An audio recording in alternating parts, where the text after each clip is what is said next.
Hola a todos, mi nombre es Roberto Sepúlveda y en esta oportunidad vamos a desarrollar la clase número 4 que tiene relación específicamente con una función que llamaremos función potencia. Esta clase está enfocada principalmente a alumnos de la primera unidad en la enseñanza media, específicamente a cuartos medios. Les debo comentar que el objetivo de aprendizaje de esta clase tiene relación con modelar situaciones o fenómenos de las ciencias naturales mediante la función potencia. ¿Ya? Con f de x es igual a a con valor absoluto de z menor o igual que 3. ¿A qué me refiero con esto? Que existen muchas funciones, muchos tipos de funciones que se desarrollan durante los años anteriores. Función lineal, función cuadrática, función valor absoluto, función exponencial, etc. Sin embargo, es importante que vayamos conociendo algunos conceptos importantes relacionados con esto que a partir ya desde primero medio lo trabajamos con el concepto de función. En primer lugar, vamos a trabajar o a recordar que una función potencia es una función definida en los reales, de los reales en los reales. Recordemos que los reales es la unión del conjunto de los números racionales con los irracionales. ¿Cuáles son los racionales? Son los decimales que se pueden transformar a fracción y los irracionales son los decimales que no se pueden transformar a fracción. ¿Ya? Tiene la siguiente forma esta función. Esta función, que toda función se denota, se designa con una f de x, que puede ser expresada por cualquier letra, es como un nombre que lleva la función, f de x, g de x, o la letra que se le ocurra para poder diferenciar una función de otra. Tiene los siguientes componentes. Tiene el componente a, que en este caso es un número real que tiene que ser distinto de 0, porque tenemos que recordar que si nosotros multiplicamos algún elemento por 0, el 0 es un número absorbente. O sea, 0 por cualquier cosa va a ser 0. Por lo tanto, por eso nos especifican que tiene que ser un número real, pero tiene que ser distinto de 0. Y tenemos el exponente, que tiene que ser un número natural. ¿Cuál es el exponente? Obviamente el que está enfocado o expresado como una potencia. Ya, algunos de los ejemplos que vamos a ver en esta clase son los siguientes. El tipo de función, y si se dan cuenta, cada función tiene su letra respectiva para poder diferenciar una función de otra, donde tenemos entonces el elemento que está representado por la a, que acá es un 4, ¿no es cierto? La incógnita, que toda función debe tener una o más incógnitas para poder reemplazarlo por valores, y eso estaría elevado a, en este caso, a un 7. Por lo tanto, el parámetro de a es 4, el parámetro de n o del exponente es 7. Así sucesivamente. Recordemos que los elementos de a pueden estar representados a través de números reales, por lo tanto pueden ser decimales, fracciones, números enteros, tanto positivos como negativos. ¿Ya? Y en el parámetro de n, que es el exponente, puede estar representado por números naturales, o sea, números que van desde el 1 hasta el infinito, mayor que 1, perdón, desde el infinito hasta el infinito, positivo, y estos se pueden clasificar en tanto pares como impares.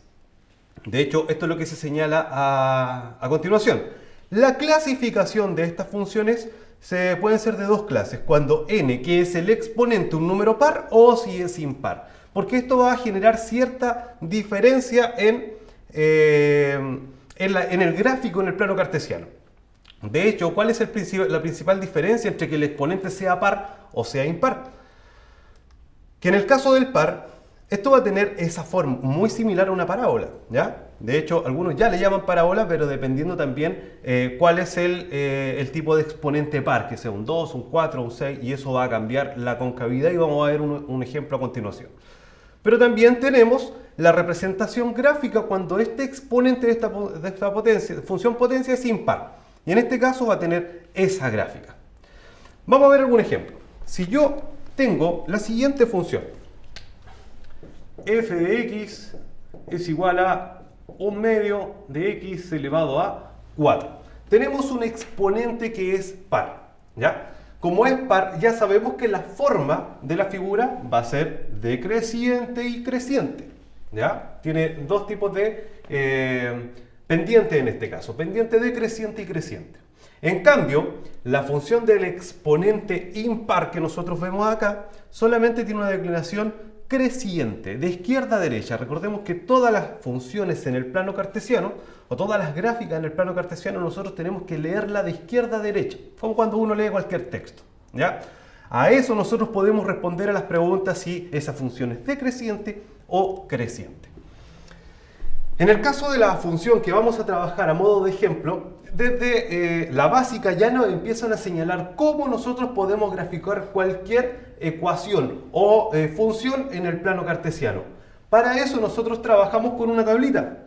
En esa tablita nosotros le damos valores a x y nos da un resultado en y. De hecho, al valor de x nosotros le llamamos valor independiente. ¿Por qué independiente? Porque nosotros podemos darle el valor que nosotros queramos a x. Y el valor de y, que en este caso cuando trabajamos con funciones ya deja de ser y, sino que es f de x, que es lo mismo que y, ese se llama valor independiente. ¿Por qué? Perdón, dependiente. ¿Por qué? Porque depende del valor que nosotros le otorguemos a x. En este caso yo voy a trabajar con cualquier número que voy a representar a este dato. Por ejemplo, el número 1. ¿Qué es lo que pasa cuando a x yo le coloco el valor 1? Me va a quedar 1 elevado a 4, que es 1, y 1 por 1/2 va a ser 1/2. En resumen, ¿qué fue lo que hice? Con otro valor lo voy a realizar, el 2. Lo que estoy haciendo a continuación, le estoy otorgando el valor a x, que sería 1/2 por 2 elevado a 4. Pero 2, y aquí empezamos a resolver esta parte, 2 elevado a 4 estarían siendo 16. Y 16 por 1/2 estaría siendo 8. ¿Ya? No nos olvidemos que también le podemos otorgar valores que son negativos. ¿Ya? Recuerden que el 1/2 está representado por a. Por lo tanto, yo podría colocarle el valor -1. ¿Ya? ¿Y qué es lo que va a ocurrir? Si yo le coloco el -1 elevado a 4, va a quedar un 1 positivo. ¿Por qué? Porque tenemos que recordar las propiedades de las potencias. Si tenemos una base negativa elevado a un par, el resultado siempre va a ser positivo. Por lo tanto, me va a volver a quedar 1 y 1 por 1/2 estaría siendo 1/2, que en realidad en decimales es lo mismo que decir 0,5. Posteriormente voy a otorgarle el valor -2. ¿Qué es lo que ocurre con el -2? Vamos a hacer otro ejemplo acá. 1/2 por -2 y ese -2 está elevado a 4. El -2 elevado a 4 es lo mismo que el ejercicio anterior de 2 elevado a 4. Por lo tanto, aquí me va a quedar 16 positivo.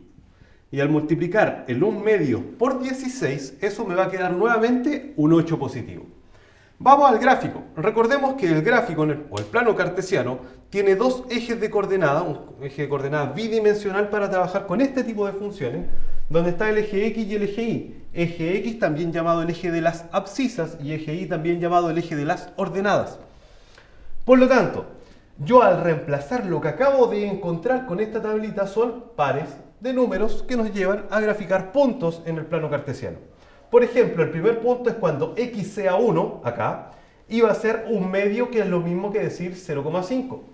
1 y 1/2, que es 0,5 acá, aproximadamente. Acabo de otorgar el primer punto, ¿ya? 1,0,5. El otro punto es el 2,8, cuando x sea 2 y va a ser 8. Aquí está el 8, acá está el 2. Uno a ambas coordenadas y me da el punto de intersección. Posteriormente, el -1. -1, que sería acá, y el 0,5, que es acá arriba, se unen ambas coordenadas y me acaba de dar el punto. Otro dato importante, -2, cuando x es -2 y nuevamente va a ser 8. Aumentamos, unimos ambas coordenadas y me da el segundo punto.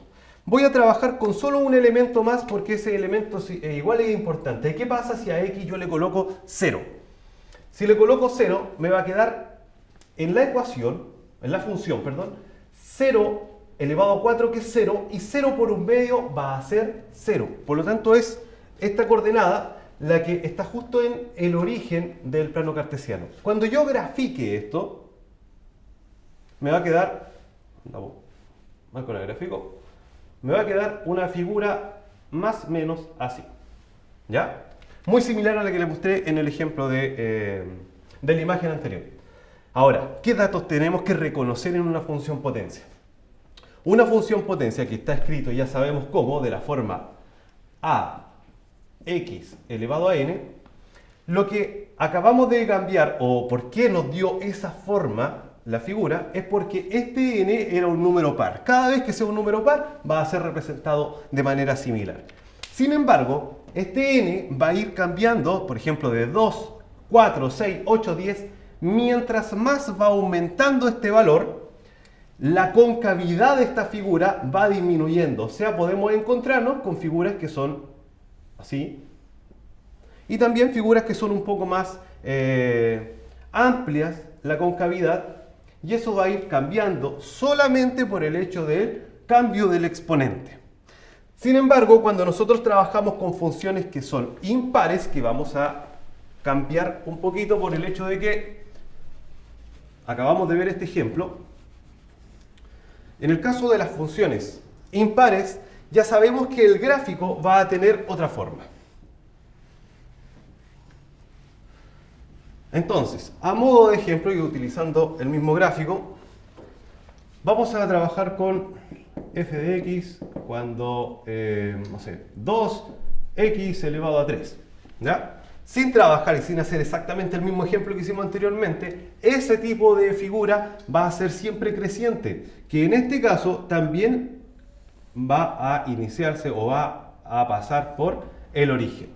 Y dependiendo cómo vaya cambiando el exponente de esta función potencia, también va a ir cambiando la cercanía que va a tener esta figura con el eje de las ordenadas. ¿Ya? Va a depender obviamente del cambio de exponente para saber cuán cerca va a estar del eje X, del eje Y, perdón. Importante reconocer ciertas situaciones y también recordar que este tipo de funciones tiene algunos elementos que debemos reconocer y que estas palabras las venimos hablando, o los profesores de hecho, la enseñanza media desde temprana edad, cuando hablamos del concepto de dominio y recorrido. ¿Ya? Dice, el dominio es el conjunto de definición, conjunto de partida de una función, es el conjunto de existencia de ella misma, es decir, los valores para los cuales la función está definida. Y aquí me voy a detener un poco porque es importante que nosotros reconozcamos la primera parte de, cuando recién vemos funciones, es importante que reconocer a qué nosotros le llamamos dominio y a qué nosotros le llamamos recorrido. También nos hablan sobre el recorrido, que también imagen, codominio, rango, conjunto de llegada es el conjunto de valores que puede tomar la variable independiente. De eso habíamos hablado anteriormente. De la variable independiente y la variable dependiente. Cuando hablamos del recorrido, hablamos de los elementos de la variable independiente. ¿Ya? Independiente y dependiente. Nosotros nos enseñan de la siguiente manera. Tenemos dos conjuntos. Cuando nosotros tratamos con una función, esa función es como una máquina. ¿Ya? Por ejemplo, f de x es igual a x cuadrado. Es una máquina que va procesando la información que tú le entregas, los valores que tú quieras colocarles, por eso se llaman independientes, ¿ya? Pasan por esta máquina y entregan algún resultado, ¿ya? Entonces, por ejemplo, si yo trabajo con el número menos 3, este número o elemento del dominio pasa por una máquina y esa máquina la reproduce donde ese menos 3 yo lo elevo al cuadrado y me da como resultado un 9. Nuevamente, y puede ser con cualquier tipo de función. En este caso estamos hablando con funciones potencias, funciones cuadráticas, pero puede ser con cualquier tipo de función. Si le otorgo otro valor, 4, el 4 pasa por la máquina, 4 elevado a 2, que es 16. Y así sucesivamente, 0, 0, menos 1, que va a dar como resultado 1. ¿Y qué es lo que ocurre? Que tanto el dominio como el recorrido es importante que nosotros sepamos definir cuáles son todos los elementos que caben en el dominio y todos los elementos que caben en el recorrido. Comúnmente a nosotros nos preguntan cuál es el dominio de dicha función o cuál es el recorrido de dicha función. Para recordar de mejor manera y también recordando lo que en algún momento me señaló un colega, profe Richard, explicando esta materia, dijo una frase que a mí me recordó mucho y la apliqué y los alumnos también la replicaron mucho cuando veíamos esta unidad. ¿Cuándo, la diferencia, cuándo es una función o cuándo es una relación? Una función, tenemos que acordarnos de la frase hijos de su madre. ¿Por qué? Porque una función, ¿qué es lo que ocurre? Hijos de su madre. Hijos de su madre. ¿Qué es lo que ocurre? Un hijo puede tener dos mamás. Estamos hablando en un concepto biológico posible, ¿ya? Un hijo puede tener dos mamás. No, biológicamente no puede tener dos mamás, ¿ya? Sin embargo, dos hijos pueden tener una mamá. Sí, eso es posible biológicamente, ¿no es cierto? Tres hijos pueden tener la misma mamá. De hecho, en esta función existen dos hijos que pueden tener una misma madre. En este caso, por ejemplo, el 3. Paso esta máquina por el 3 y me va a quedar 3 elevado a 2, que es 9. Por lo tanto, ¿cuál es la mamá de menos 3? 9. ¿Y cuál es la mamá de 3? También es el 9. Por lo tanto, esto sí se considera como una función, ¿ya? Pero cuando ocurre otra situación y ocurre el caso de que un hijo tenga dos mamás, eso ya no sería una función, sino que se le considera relación, ¿ya? Ahí está la diferencia entre si es o no es una función el ejercicio. Entonces, acuérdense de esa frase, hijos de su madre. Biológicamente, un hijo no puede tener dos mamás, pero sí, dos hijos pueden tener una mamá, ¿ya? Ahora, ya que conocemos el concepto de dominio, de una función, todos los elementos que pueden ocurrir acá en el primer conjunto, conjunto de partida, conjunto de llegada, que también se nombran ahí estas frases, ¿ya? Todos los elementos del dominio en esta función, o trabajemos en esta misma función, ocurre que esta figura, cuando yo la grafique, va a ser una parábola, de hecho, que va a ocurrir esta situación en el plano cartesiano. Si yo quiero reconocer todos los elementos que son del dominio, lo que hago el dominio, recuerden que estos son todos los valores de x e y cuando trabajamos con ecuaciones. Si yo quiero saber cuál es el dominio, en este caso son todos los números reales. El dominio se ve en el eje x. Uno puede trazar una línea de manera vertical porque esta figura se proyecta hacia el infinito.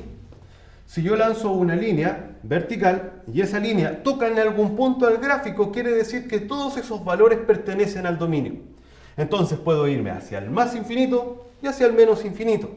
Por lo tanto, cuando yo hablo de todos los elementos del más infinito y del menos infinito, considerando también los números que están entre dos números enteros, en este caso el dominio serían todos los números reales, ¿ya? Pero los reales positivos, ¿ya?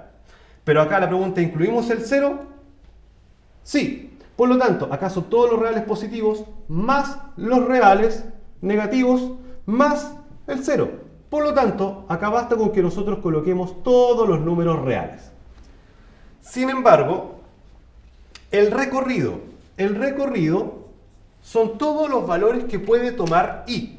Y en este caso, nosotros tendríamos que, como este es el eje y, podemos hacer líneas horizontales.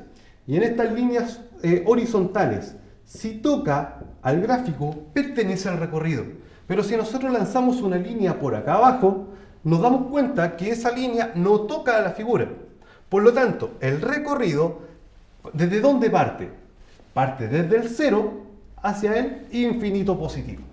Por lo tanto, ¿cuál es el recorrido? Son todos los reales positivos, pero tendríamos que incluir el 0. De esa forma nosotros podemos reconocer cuáles son los elementos del dominio y del recorrido de una función. ¿Ya?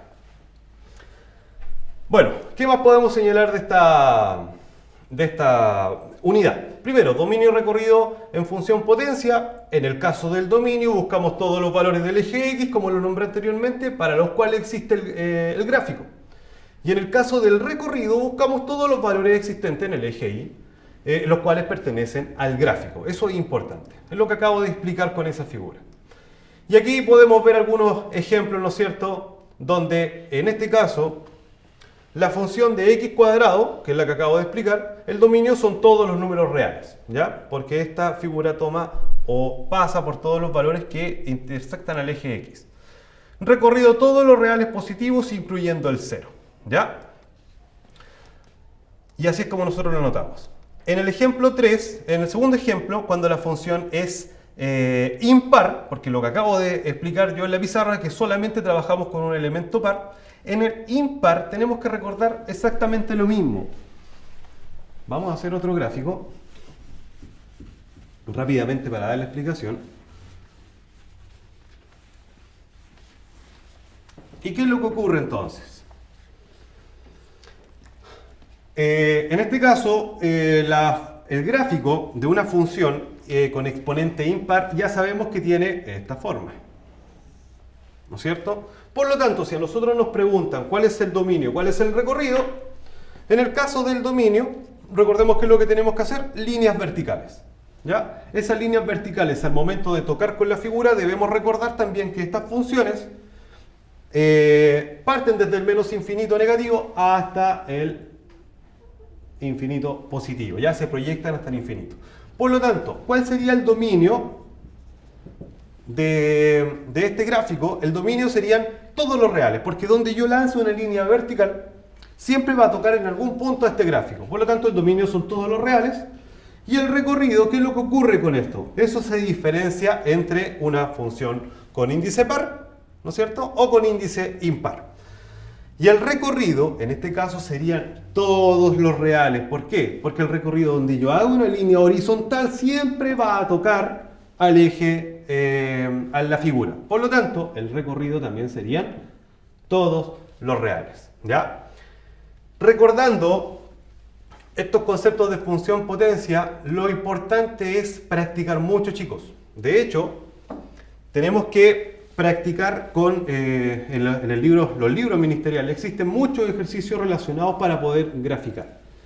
Nunca vas a poder lograr estos, entender bien este concepto si no realizas hartos gráficos y es importante también que en cada función que vayan viendo de aquí adelante vayan también analizando qué tipo de función existe y cómo es su gráfico. Lo importante de esta clase es reconocer cómo son los gráficos de una función potencia, que en este caso vimos dos, ¿no es cierto? Pero también tenemos que recordar que todas las funciones tienen distintos gráficos que se proyectan. Por ejemplo, tenemos una función exponencial, ¿ya? La función exponencial se ha nombrado y se nombra mucho en la televisión y en las noticias, por ejemplo, con el caso del coronavirus. Ha tenido un crecimiento exponencial. ¿Por qué? Porque en este caso, ¿cuándo es una función exponencial? Cuando la incógnita, en este caso, está en el exponente, ¿ya? Que también tiene una relación con las potencias porque se trabaja con potencia. Entonces, una función exponencial puede tener pendiente creciente y creciente rápida o decreciente rápida. ¿Por qué el coronavirus ha tenido un crecimiento exponencial? Porque constantemente ha habido muchos casos de coronavirus, por lo tanto el crecimiento ha sido rápido, ¿ya? De estos casos. La idea es que también baje este elemento de manera también decreciente, de manera rápida. Ojalá también baje de manera exponencial. Entonces, cuando hablamos, por ejemplo, de funciones lineales, la función tiene que ser una línea recta. O sea, puede ser de manera creciente o decreciente, ¿ya? Eso va a depender si la pendiente es positiva o negativa. Las funciones cuadráticas son muy similares a las que vimos ahora. Las funciones cuadráticas son formas de parábola, ¿ya? Que también estas tienen una concavidad, como lo vimos en función potencia. Puede aumentar la concavidad o disminuir la concavidad en base al mismo concepto que vimos en esta clase. Pero la función cuadrática tiene forma de parábola, que puede ser hacia arriba o hacia abajo, ¿ya? Entonces, importante que primero en esta clase nos haya quedado claro cuáles son los gráficos de las funciones potencia y cómo se clasifican. Se clasifican cuando el exponente es par o cuando el exponente es impar. Vimos los dos conceptos más genéricos de función potencia, porque también a este valor nosotros le llamamos vértice. Este vértice puede irse modificando o cambiando de posición. No necesariamente siempre tiene que partir en el origen. Puede ser hacia la derecha, el primer, segundo, tercero, cuarto cuadrante. Puede ir, bueno, en este caso la función siempre va a ser creciente y decreciente. Sin embargo, eso nos da para una clase más. Es importante también reconocer que en cada una de las funciones que les nombré hoy día también existen distintos gráficos. Así que esperamos vernos la próxima clase donde también vamos a ver el segundo objetivo de aprendizaje de la enseñanza media.